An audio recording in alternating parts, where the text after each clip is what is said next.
Хидричната епидемија во Гостивар е под контрола и состојбата е стабилна, велат од Комисијата за заштита од заразни болести.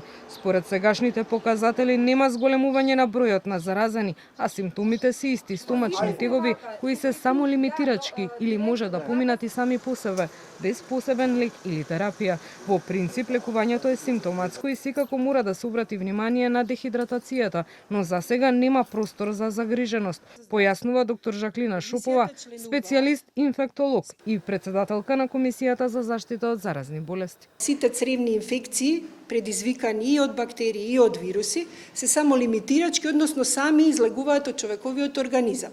За нив не е потребна некоја специфична терапија и секогаш ние апелираме дека постојат одредени ситуации, одредени состојби кога лекарот, инфектолог, ќе одлучи дали ќе го смени оној нормален протокол за лекување на цревни инфекции, а тоа е секако симптоматски третман со нешто што е најважно, а тоа е дехидратацијата да се превенира. Не се исклучува веројатноста за појава на жолтица и други болести. И затоа Комисијата навремено ги има известено властите, но здравствениот систем има капацитет да менаџира при вакви состојби, појаснува доктор Шопова. Ние како комисија алармиравме на време да не се опушти здравствениот систем, дека можно е покрај овие цревни причинители да имаме појава и на хепатит А, но и на хепатит Е, зашто нормално благовремено е известено Министерството и сите здравствени власти во државата.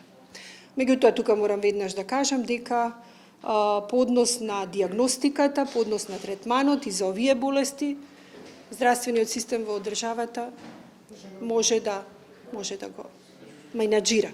Токму поради веројатноста за ширење на заразите, апелот до граѓаните на Гостивар останува вода од чешма да не се користи, ниту за пиење, ниту за готвење или миење на овошки и зеленчук и лична хигиена. Според Комисијата за заштита од заразни болести, состојбата целосно ќе се стабилизира кога водата ќе биде безбедна за употреба, што се очекува да се случи до 1 август. Но, иако во меѓувреме граѓаните се придржуваат до апелите да употребуваат само флаширана, односно чиста вода.